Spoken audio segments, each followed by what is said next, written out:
and welcome to Medical Dialogues. We have with us today Dr. Rajiv Sood, who's a Vice Chancellor of Baba Farid University of Health Sciences. He's representing his university, who's being accoladed today at the Medical Dialogues Research Summit.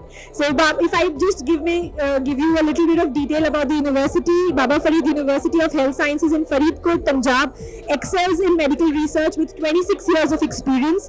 The university has undertaken numerous research projects and published extensively with 1,100 national and 975 international publications, totaling 10,000 citations and an impact factor of 32. Baba Farid University groundbreaking research spans not only just confined to urology, neurology, pediatrics, medicine, as well as radiotherapy. It significantly impacts clinical practices and public health. Their robust research infrastructure and collaborations drive innovations in healthcare. So, heartiest congratulations, Dr. Rajiv, for your university and being a part of Medical Research Blackbuck Awards. So, if you could just let us know, how do you feel about being a recipient of the award? Feels great that this is the research summit, and in that the university, out of 1,000 universities in India, and many health universities, 13 dedicated health universities, when it is chosen to represent and also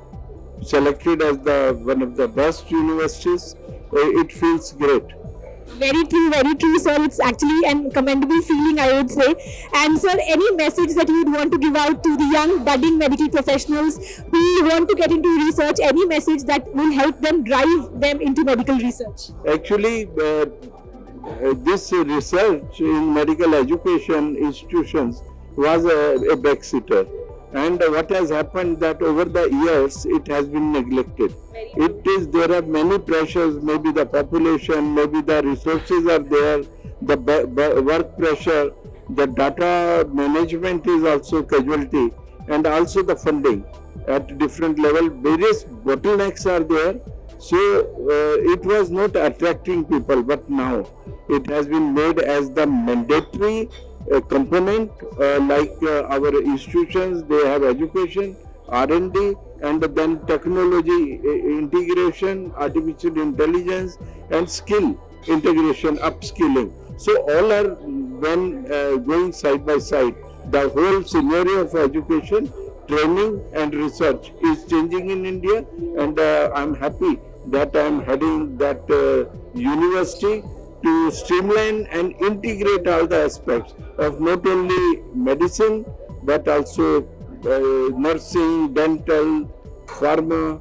So every aspect of healthcare, even the home care. So these all the research areas, innovations and research.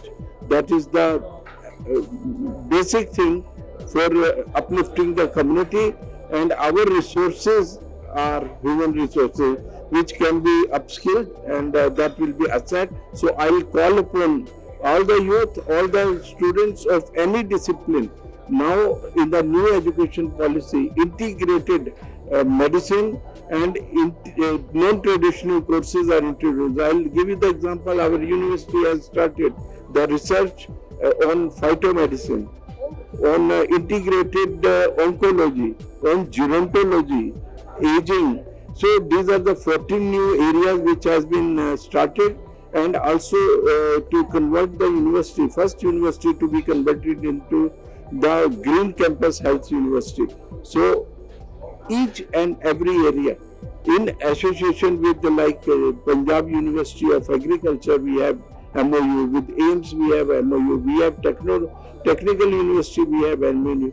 Research is not confined to education. Research is integrated effort, and how to tackle the bottlenecks. Very true, sir. Research, as you mentioned, is definitely a vast field, and integrating all aspects of healthcare together, that itself is commendable. So heartiest congratulations and for your university, and hope you do much great heights in the near future. Thank you very much. I am so much happy to be part of this whole endeavor. Great.